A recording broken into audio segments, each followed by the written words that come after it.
Hello बच्चों, आज के इस वीडियो लेक्चर में हम लोग डिस्कस करने वाले हैं अगेन एक बहुत ही इंपॉर्टेंट टॉपिक, बीज अंकुरण या सीड जर्मिनेशन। बीज अंकुरण या सीड जर्मिनेशन, सबसे पहले हम देखते हैं बीज। बीज क्या है? बीज ही वह विशेष संरचना या स्ट्रक्चर है जिससे एक नए पौधे का निर्माण होता है। यहाँ पर चित्रों में बहुत क्लियरली दिख रहा है कि कैसे एक इस छोटे से बीज से एक ये बड़ा पौधा जो है बन रहा है। सो बीज ही किसी पौधे की उत्पत्ति का प्रमुख स्रोत होता है। यह हम बात कर रहे हैं केवल स्पर्मेटोफाइट्स। स्पर्मेटोफाइट्स ऐसे पौधे हैं जिनमें बीज का निर्माण होता है। इन्हें हम बीजीय पौधे भी कहते हैं। यहाँ पर स्पर्म का मतलब बीज अर्थात सीड से है। इस टॉपिक में हम देखेंगे कि कैसे एक बहुत ही छोटे टाइनी सीड से एक बहुत ही विशालकाय वृक्ष, जैसे कि यहाँ पे बनियन ट्री, बरगद का पेड़ दिख रहा है, तो कैसे इस छोटे से इस डॉट के बराबर बीज से, जो कि लगभग एक बीज जो है आसानी से हमें दिखाई नहीं देगा, तो कैसे इस आसानी से ना दिखाई देने वाले बीज से इतना बड़ा वृक्ष जो है निर्मित होता है। या कैसे यहाँ पर आप देख सकते हैं कि इस गेहूं के बीज से कैसे ये गेहूं का पौधा धीरे धीरे जो है बड़ा हो रहा है। तो सीड जर्मिनेशन या बीज अंकुरण अगर हम देखें तो क्या है? यह बीज अंकुरण वह प्रक्रिया है जिसमें एक डोरमेंट एम्ब्रियो, जो कि एक बीज के अंदर होता है, जिसे हम प्रसुप्त भ्रूण भी कहते हैं, उससे एक नए छोटे पौधे का निर्माण होता है, जिसे हम सीडलिंग्स अर्थात नवोद्भिद पौधा भी कहते हैं। तो कोई छोटा सा बीज है, उदाहरण के लिए ये एक बीज है, और जब इस बीज का अंकुरण होगा तब इससे एक छोटी सी संरचना बाहर निकलेगी। इस संरचना को हम रेडिकल या मूलांकुर कहते हैं। तो बीज के अंकुरण के समय सबसे पहले जो भाग बाहर निकलता है वह मूलांकुर कहलाता है। अगेन सीड जर्मिनेशन या बीज अंकुरण क्या है? तो बीज से एक छोटे नए पौधे का निर्माण, यह बीज अंकुरण है।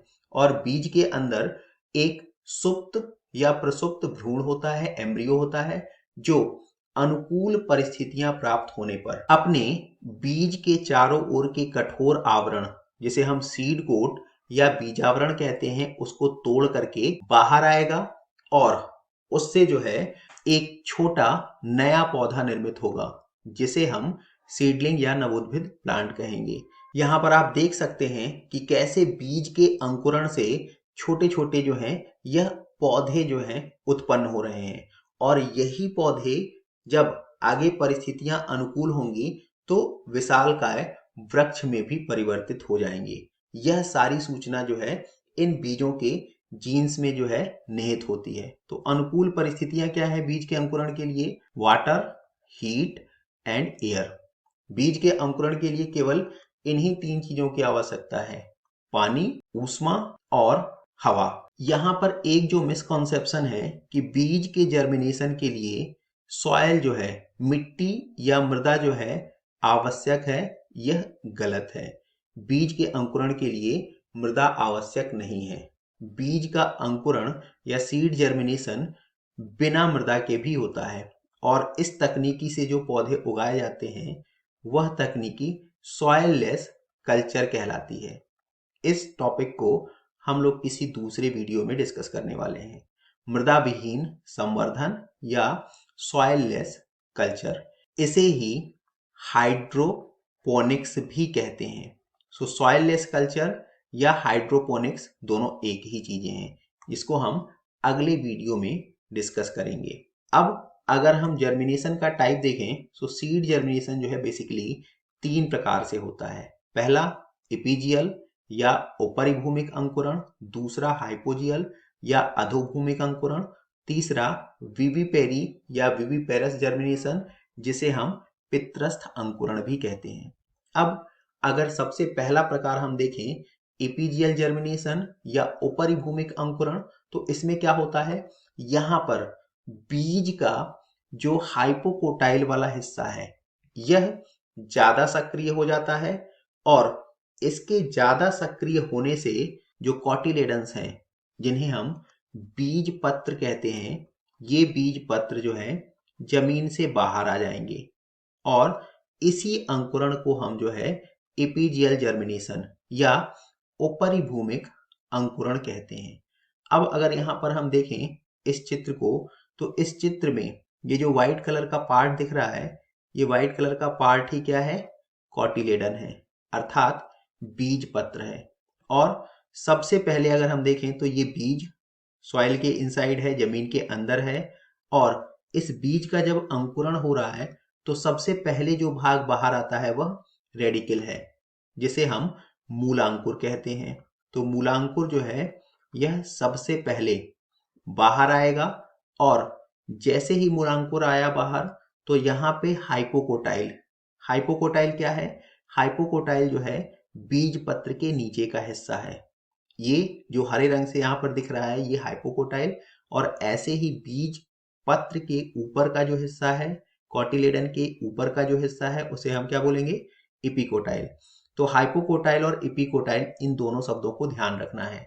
और किसके रेस्पेक्ट में, ये कॉटिलेडन अर्थात बीज पत्र के रेस्पेक्ट में याद रखना है। तो यहाँ पे ये ब्राउन कलर से जो दिख रहा है भाग आपको, ये बीज पत्र के बाहर का आवरण है, जिसे हम सीड कोट या बीजावरण कहते हैं। तो ये सीड कोट यहाँ पर टूट गया, कॉटिलेडन्स ये व्हाइट कलर के बाहर दिखाई देने लगे, और इन कॉटिलेडन्स के बीच में यहाँ पे ये ग्रीन कलर की लीव्स दिख रही है, और यही लीव्स यहाँ पे साइज में ग्रो हो रही है। तो जब कॉटिलेडन्स सॉइल से बाहर आ जाएं, तब इस जर्मिनेशन को ही हम एपीजियल या उपरिभूमिक अंकुरण कहते हैं।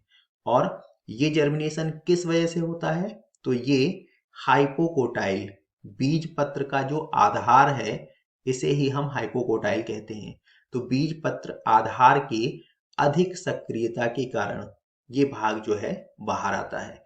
अगर हम इसके एग्जाम्पल्स देखें कि किन बीजों में इस प्रकार का अंकुरण देखने को मिलता है, तो बीन्स अर्थात सेम, टैमरिंड अर्थात इमली, एवं कैस्टर जिसे हम अरंडी भी कहते हैं। ऐसे ही हाइपोजियल जर्मिनेशन या अधोभूमिक अंकुरण, तो यहाँ पर उपरिभूमिक के विपरीत होता है। यहाँ पे जो कॉटिलेडन्स हैं, जो बीज पत्र हैं, वो जमीन के अंदर ही रह जाते हैं। और ऐसा क्यों होता है, ऐसा जो है इपिकोटाइल की अधिक सक्रियता के कारण से होता है। अब इपिकोटाइल हम लोगों ने पिछले चित्र में क्या देखा था, इपिकोटाइल जो है यह बीज पत्र का ऊपरी हिस्सा है। तो यहाँ पे आप स्पष्ट रूप से देख सकते हैं कि ये जो है यह बीज हुआ, और ये जो है बीज पत्र का ऊपरी हिस्सा, जिसे हम इपिकोटाइल बोलेंगे। तो इपिकोटाइल ज्यादा सक्रिय है, हाइपोकोटाइल जो नीचे वाला हिस्सा है यह कम सक्रिय है, और इस वजह से ही कॉटिलेडन्स जमीन के अंदर रह गए, क्योंकि इपिकोटाइल जब ऊपर जाएगा तो ये सीड को पीछे की ओर ढकेलेगा, और इस वजह से कॉटिलेडन्स जमीन के अंदर ही रह जाएंगे। इस प्रकार का अंकुरण अगर हम देखें तो मेज अर्थात मक्का, वीट, गेहूं, ग्राम चना एवं पीज मटर में देखने को मिलता है। तीसरे प्रकार का जो अंकुरण था विविपेरस जर्मिनेशन अर्थात पित्रस्थ अंकुरण। तो यह एक बहुत ही विशेष प्रकार का अंकुरण है, जो हमें केवल कुछ विशेष पौधों, जिन्हें हम हेलोफाइट्स कहते हैं, हेलोफाइट्स अर्थात लवणोद्भिद पौधे, ऐसे पौधे जो लवण युक्त मृदा में उगने के लिए अनुकूलित होते हैं। लवण का मतलब खारापन। समुद्र के किनारे ऐसे पौधे होते हैं जिन्हें हम हेलोफाइट्स या लवणोद्भिद पौधे कहते हैं। इन्हीं पौधों को हम मैनग्रूव प्लांट भी कहते हैं, मैनग्रूव्स। सो इस प्रकार का अंकुरण अगर हम देखें तो किसमें होता है, लवणोद्भिद या हेलोफाइट्स पौधों में। अब इस अंकुरण में क्या विशेष है, तो इस अंकुरण में यहाँ पर आप इस पेड़ को देख पा रहे हैं, इस पेड़ में ये जो फल लगे हुए हैं, ये फल जो है पौधे से अलग होने से पहले ही अंकुरित हो जाएंगे। यहाँ पर इसको डिटेल में दिखाया गया है कि कैसे जो फ्रूट है, जो फल है, वह जर्मिनेट हो रहा है, और जर्मिनेट होने के बाद, अंकुरित होने के बाद यहाँ पर रेडिकल अगेन मूलांकुर जो है यह बाहर की ओर निकलता हुआ दिखाई दे रहा है। और जैसे ही मूलांकुर बाहर निकलना शुरू होगा तो फल का वजन जो है धीरे धीरे बढ़ता जाएगा और एक समय बाद ये फल जो है टूट करके पौधे से अलग हो जाएगा और नीचे जमीन पर आ जाएगा। नीचे जमीन कैसी है? तो नीचे जमीन में जो है नमक की अधिकता है। हैलो का मतलब लवण, तो लवणों की अधिकता है। जैसे ही ये जमीन में आएगा तो इसके मूलांकुर के पहले ही विकसित होने की वजह से रूट्स का डेवलपमेंट, जड़ों का विकास तो हो ही चुका था और अब ये एक प्लांट्स में डेवलप हो जाएंगे। तो यहाँ पे आप देख सकते हैं कि लीव्स भी जो है आना प्रारंभ हो गई। ऐसा क्यों होता है? क्योंकि अगर भूमि लवणीय है तो जर्मिनेशन जो है नहीं हो पाएगा, बीज जो है अंकुरित ही नहीं होगा खारी भूमि में। ये एक विशेष प्रक्रिया के कारण होता है। जैसे ही बीज अत्यधिक सैलाइन सॉइल में जाएगा, अर्थात अत्यधिक नमक युक्त जल में जाएगा, तो यहाँ पे ऑस्मोसिस की प्रक्रिया जो है वह बाहर की ओर होगी, जिसे हम बोलेंगे एक्सो ऑस्मोसिस। और इसकी वजह से बीज का जो जल है वह बाहर निकल जाएगा और बीज जल विहीन हो जाएगा, जिससे अंकुरण नहीं होगा। इस प्रकार का अंकुरण जो है मुख्य रूप से राइजोफोरा, एविसीनिया, सोनेरेसिया और सामान्य रूप से कभी कभी नारियल के पौधों में भी देखने को मिलता है। So this is end of the video and now you have to reply about this particular question. The question is, the first part which emerges out from a germinating seed is radicle, plumule, hypocotyle and leaf. आपको बताना है कि जब बीज का germination होगा, seed का germination होगा, बीज का अंकुरण होगा, तो बीज का कौन सा भाग सबसे पहले जो है बाहर की ओर आएगा? रेडिकल अर्थात मूलांकुर, प्लीम्यूल प्रांकुर, हाइपोकोटाइल बीज पत्र आधार एवं लीफ पत्ती। आशा करते हैं ये वीडियो आपको समझ आया होगा। ऐसे ही और मोर इंटरेस्टिंग वीडियोस देखने के लिए, इंफॉर्मेटिव वीडियोस देखने के लिए इस चैनल को अभी सब्सक्राइब करें तथा प्लीज इसे अपने दोस्तों के साथ शेयर करें और वीडियो को लाइक करें। मिलते हैं नेक्स्ट वीडियो में, तब तक के लिए धन्यवाद।